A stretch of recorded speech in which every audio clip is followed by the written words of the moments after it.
first thing I want to talk about, I think the audience would like to know, for you and Tristan, 92 days in the dungeon, you know, you're in jail, your experience in there, we keep hearing about it, we read about it, but what was it like for you guys being in there? So I'll start by saying, and I have to make this clear, that the staff in the jail were exceptionally nice to me. They were very apologetic. The vibe was apologetic. Nobody was really treating me like a criminal. There were a few guys who were icy cold, I guess you could call them. They like to think of themselves as professional, but they were just inhuman. But over time, they warmed up, and I was exceptionally nice also to all the staff. Jail was terrible.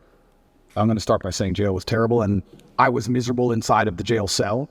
It's a good thing depression isn't real, because I would have been depressed. But I think in life that you get what you give, and I wanted to feel happier, so I tried my very best to make people happy. So when the old lady would bring me my food, I would sit and say, oh, this is the best food I've ever had. I've never had food this good. Did you cook this? I thought yesterday was the best, but you managed to surpass it again. How'd you do it? What's the magic ingredient? And I ended up making friends with them. Like I had grandmas in there, the old ladies cooking the food. And by trying to make people happy and smile all the time, I started to feel a lot happier. But it's kind of scary. And I think the scariest thing about jail was the uncertainty of it all. If they would have said to me, you're in jail for 92 days, or even 5 years, you got 5 years. Cool, I do my time. But when you're nabbed and thrown in a cell without charge, you're like, well, how long, is this my life? Is this it now? Is this the end of the story? I'm just in this cell. And I was picked up on 29th of December. I went through this quick court case.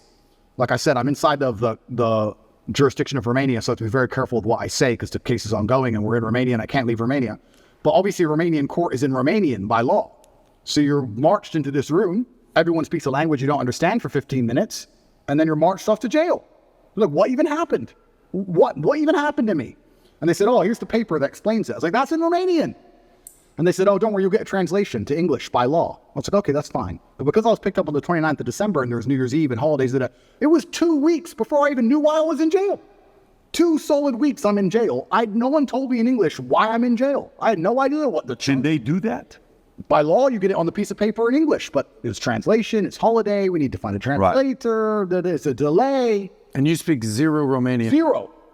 So they said, oh yeah, human trafficking. I'm like, what do you mean human trafficking? Who? When? What? What is this? Took 2 weeks before I finally got a piece of paper, and then I realized what garbage it truly was. I mean, I knew it was garbage, but I was like, this is complete garbage. Yeah. So, yeah, I have endless stories from jail. It was certainly... I don't think jail teaches you much new. What it does is confirm everything you already know. It confirms everything you know about the reality of the outside world, that you need to be physically strong so that you're not attacked by others, and mentally strong so you're not attacked by yourself. You learn who's on your side and who isn't. You learn who's a coward and who's not. You learn who's an opportunist and who isn't. Your circle, you certainly learn a lot about the people around you when you go to a jail cell, that's for sure. But I remember it was New Year's Eve. When I was first picked up on the 29th of December, I was very sure I'd be out in 24 hours. So there's no way they're going to keep. For what? Like this doesn't make sense. So finally New Year's Eve rolls around, and I'm sitting in the jail cell by myself. And in Romanian jail, you don't leave the room. It's not like an American jail where there's a yard or anything. You're stuck in the room. It's 3x4, and that's your existence. You just stay in the room. Are you by yourself? 24 hours Tristan? a day. At the beginning, I was by myself. And you're stuck in this room, and I'm sitting there. It's New Year's Eve, and there's a very faint speaker, maybe way down the hallway. The guards must have been having a little party for New Year's Eve. And there's this awful song. It's called the Ketchup Song. I don't know if you know what it is. I don't want to sing it, but it goes, hey, hey, of course. That super annoying song. And I'm sitting there, and I know it's New Year's Eve because the fireworks start going off. And I'm looking out my tiny window, and I can just hear in the very long distance from the end of the hallway, hey, hey. And I'm sitting looking out the window like, this can't be it. This can't be the end of my life. Even the cockroaches all over the walls didn't celebrate. There was maybe 15 cockroaches on the walls, right? And when it struck 12 and the fireworks went off, I kind of like, well, who's my friends in here? And the cockroaches. I looked at them, even they didn't move. I was like, well, that's New Year's. It's funny because before that, a couple days before that, me and Tristan were discussing, do we want to do New Year's in Dubai? Do we want to go Courchevel? Shall we go Miami? We're all arguing, oh, that'll be boring. Now that's too far. We had all these grandeur plans. Oh, finally we decided to go to Dubai. we were in Czech Republic at the time, and we decided to go to Dubai. And I said, let's stop in Romania so I can repack a suitcase. So That's it. That's the only reason. that's the only reason. So jet left Prague, landed in Romania. My jet was still on the runway. Came here overnight to pack a suitcase, spent the night, spoke to Greta with the pizza box, and it's 5 a.m. they go before I flew back to Dubai. So that was my The infamous Greta pizza box situation. Greta pizza box. How much you think there's anything linked to Greta? Is there anything, because the timing of it, Yeah, I don't think she specifically said of that. course. But there are certainly people within the Matrix machine that you can't attack without catching flack for. There's certainly protected people. It's absolutely and utterly a club, and you're either in the club or you're outside of the club. She's certainly in the club, right? So if you say certain things about certain people, or you get a beef with X amount of people, or you discredit a certain person, they're going to try very hard to teach you a lesson for doing that. And you can see very clearly who's in the club and who isn't by the Philip Schofield situation. This is a man who has groomed boys and had sex with them, but he's in the club. All of the media headlines after 2 days are, let's have compassion, feel sorry for him, his mother's upset.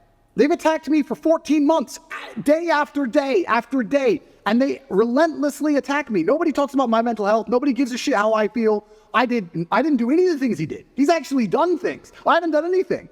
But when you're in the club, you're protected by the media. When you're not in the club, you're attacked by the media. And that's how it simply works. You're either on our side or you're not. But to join their side, you have to sell your soul. Your sanity has a price. Your sanity is for sale. You have to sell it. You have to come along with your sanity, take out your mind and say, here you go. Take my sanity. I'll take 35 million. Yes, that is a woman. Yes, protect me. It's insane. And the reason these people join these clubs is because they know they're doing bad things and they feel that they need protection. The reason I stand up and argue against all this shit is because I know I don't have skeletons in my closet. You think I'd be on the internet talking like I talk and fighting the Matrix if I had skeletons in my closet, if I was actually a bad person? I've been investigated as deeply as a person can be investigated by multiple federal agencies for 14 months. I was locked in a jail cell and 2,000 people I know was called. My barber, my old housekeeper from when I lived in England 9 years ago, my gardener I used to have in another country I lived in. Everybody was called. And people were offered bribes effectively. The media are calling girls saying, if you have a bad story to tell about Andrew, we can pay you $30,000 if you have a bad story. That's a bribe. That's a bribe. And they still couldn't find anyone. Still, I've been investigated to a deeper level than 99.9% of people you'll cross on the street. And they're saying I'm guilty and I'm a bad person?